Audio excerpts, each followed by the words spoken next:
নমস্কাৰ বন্ধুসকল, আজি হৈছে বৃহস্পতিবাৰ। দিনটোৰ কেইবাটাও গুৰুত্বপূৰ্ণ খবৰ আপোনালোকলৈ লৈ আহিছোঁ। প্ৰথমটো গুৰুত্বপূৰ্ণ খবৰ, 25 তাৰিখৰ পৰা বিটিচিবাসীয়ে লাভ কৰিব মাটিৰ পট্টা। বিটিচিবাসীৰ বাবে বৃহৎ ঘোষণা হাগ্ৰামা মহিলাৰীৰ। নিৰ্বাচনৰ পূৰ্বে দিয়া প্ৰতিশ্ৰুতি এটা এটাকৈ পালন কৰিব বিটিচি চৰকাৰে। ওদালগুৰি জিলাৰ পৰা আৰম্ভ হ'ব মাটিৰ পট্টা বিতৰণৰ কাম।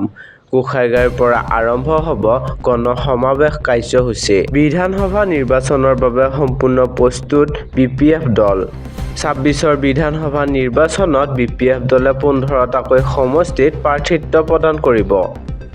আৰু আন এক গুৰুত্বপূৰ্ণ খবৰলৈ আগবাঢ়িছোঁ। মই তেতিয়াও কংগ্ৰেছ, এতিয়াও কংগ্ৰেছ, মই বিজেপিলৈ নাযাওঁ, স্পষ্ট ঘোষণা দেৱব্ৰত শইকীয়াৰ।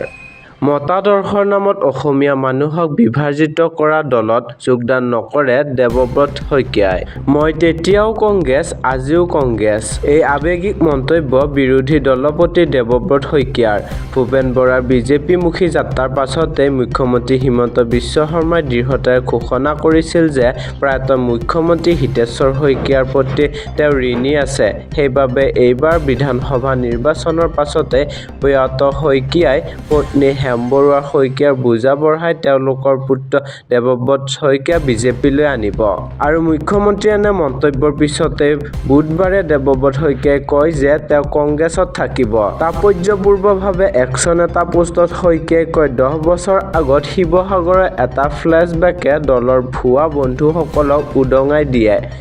কংগ্ৰেছৰ ক্ষমতা থকাৰ সময়ত এইসকল লোকে সন্মুখৰ শাৰীত থাকিবলৈ যুঁজিছিল, আনুগত্যৰ ভাও ধৰিছিল। কিন্তু ক্ষমতাৰ শূন্য এক ভয়ংকৰ কথা। চৰকাৰ সলনি হোৱাৰ লগে লগে এই দেশদ্ৰোহীসকলে বিজেপিৰ সৈতে স্বাৰ্থসিদ্ধিৰ বাবে নিজৰ মতাদৰ্শ বিক্ৰী কৰিছিল। মই গৌৰৱেৰে ক'ব পাৰোঁ যে মই তেতিয়াও কংগ্ৰেছ আছিলোঁ আৰু আজিও মই কংগ্ৰেছ। আৰু বন্ধুসকল, আন এক খবৰলৈ যোৱাৰ আগতে খবৰসমূহ সদায় পাই থাকিবৰ বাবে এই চেনেলটো ছাবস্ক্ৰাইব কৰি ল'ব।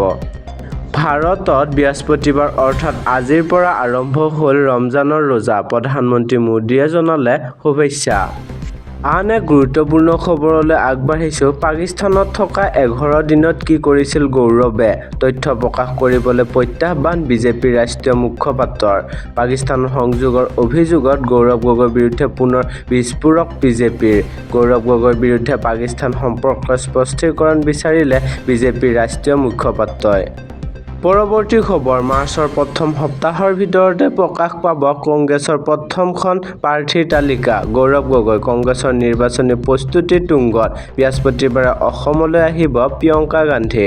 অসমৰ বিধানসভা নিৰ্বাচন সমাগত। তাৰ পূৰ্বে কংগ্ৰেছ দলৰ খহনীয়া আৰম্ভ হৈছে, যাক লৈ দলৰ মাজত তীব্ৰ প্ৰতিক্ৰিয়াৰ সৃষ্টি হৈছে। অৱশ্যে প্ৰাক্তন সভাপতি ভূপেন বৰাৰ দৰে নেতাৰ দল ত্যাগৰ পিছতো হতাশ হোৱা নাই কংগ্ৰেছ দল। নিৰ্বাচনী প্ৰস্তুতি ব্যাপকভাৱে চলাই গৈছে।